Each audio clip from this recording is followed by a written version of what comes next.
Okay, now I'm going to move around. I may be moving. You just keep playing. Wait a minute. Okay.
say? Yeah. I said, God gives you a gift.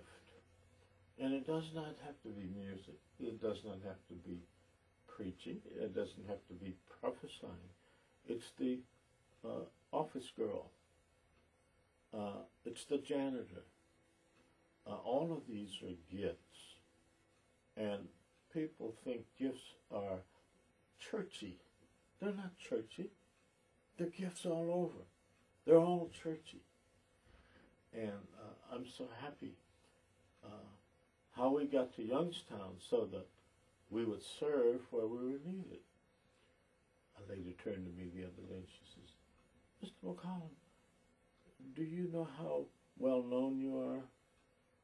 And I replied to her, it doesn't matter to me, but only as an inspiration for those who would serve where they are. And that's my message. Wherever you're serving, that's your gift. It's to keep your livelihood. And everybody seems to think when you say gift, it's got to be music or speaking or those things that are very audible and things that you see and witness. It's more than that. It's everything that you are serving, things that you do during your daily work. Those are gifts.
This is a major scale.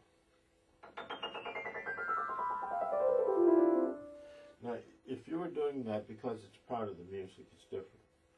The pentatonic scale leaves out the 4th degree and the 7th degree. Now, when we say 7th degree, 4th degree, we mean the notes of the scale. Those two tones, for example, in C. Now, you omit those to make a pleasant run.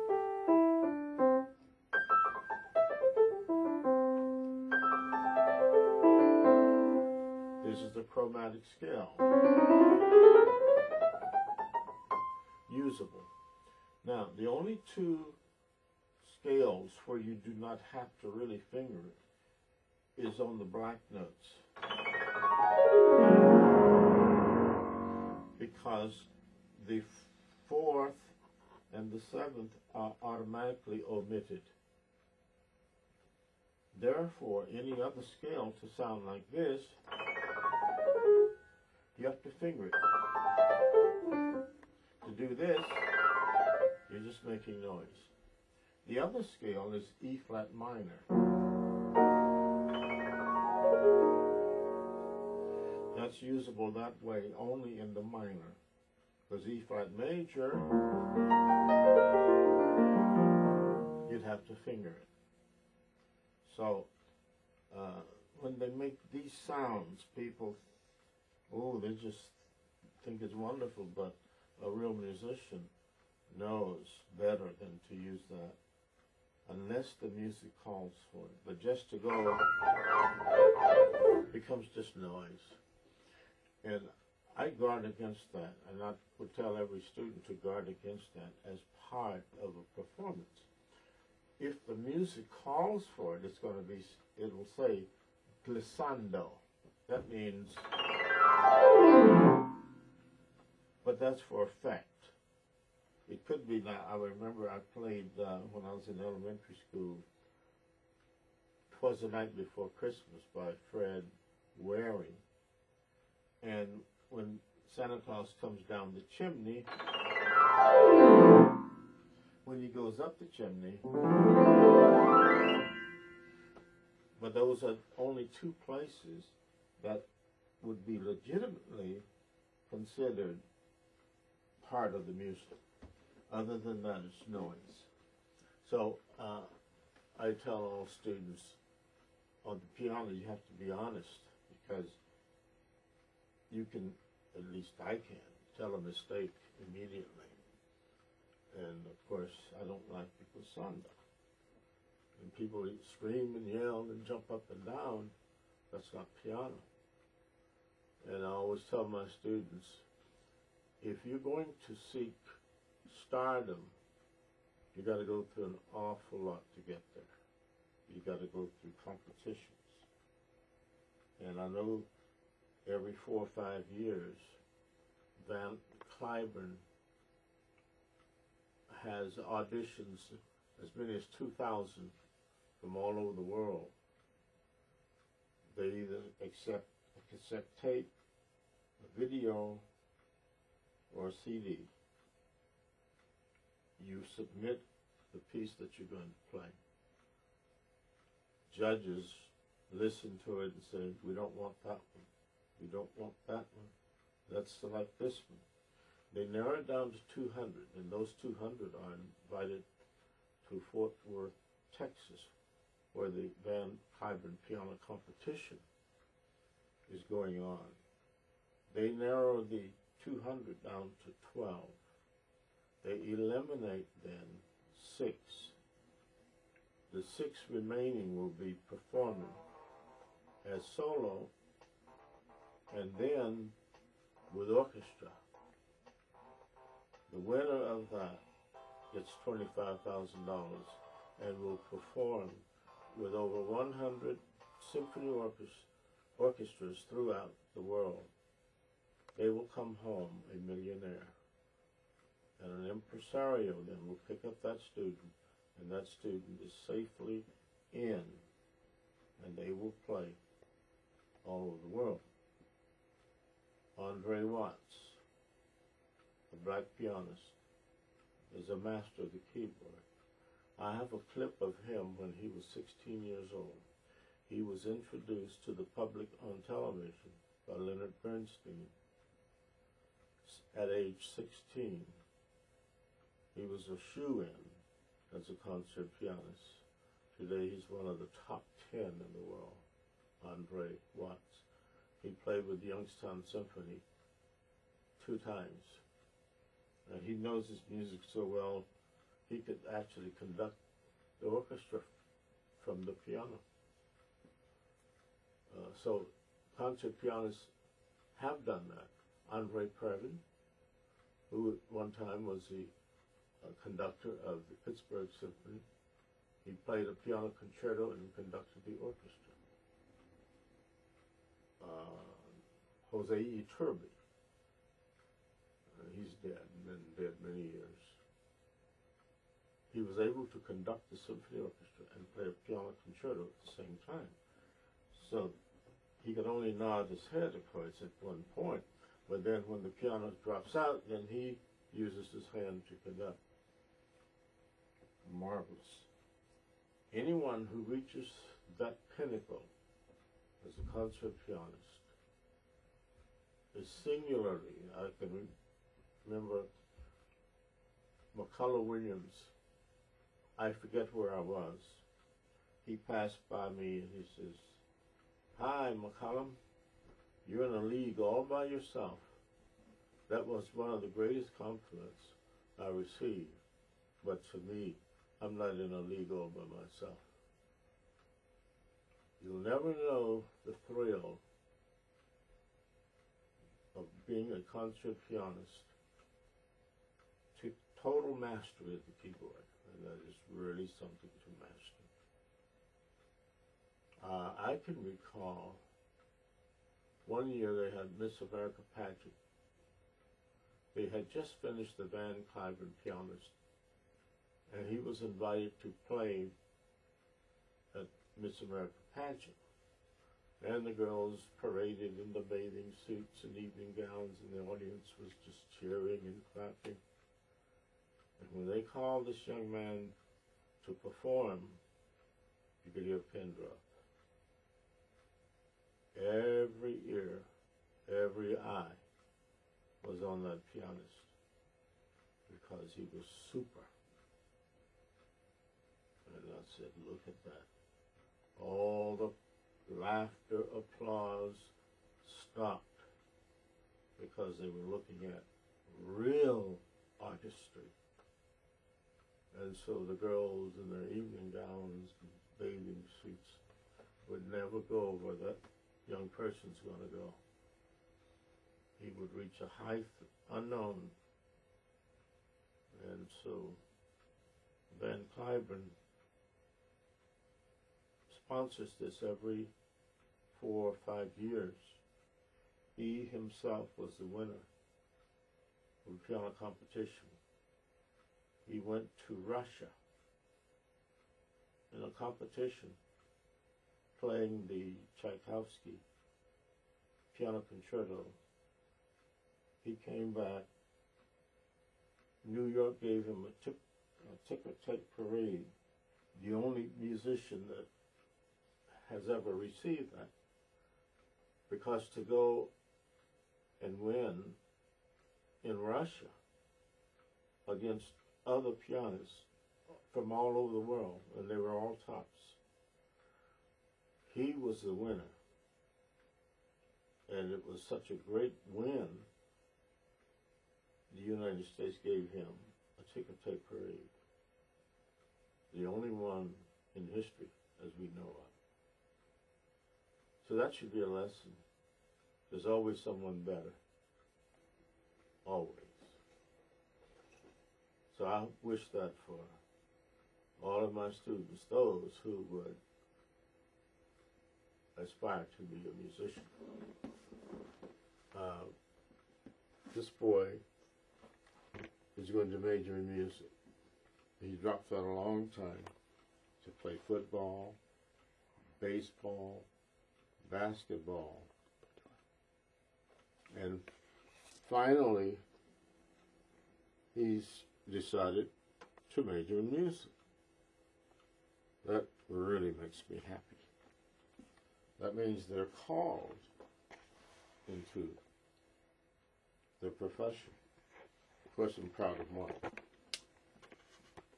At our anniversary, I said, that's my baby right there. He plays beautifully. But if they don't put the time in, they will just be mediocre. They know what it means to excel. They're aware of their limitations. I like to see students go on and on and on. Timothy Carpenter, outstanding. Outstanding. Fred Stevens, I had him as a student at 8 years He has his doctorate in music. He did all this on his own. Remarkable. And so there are giants out there.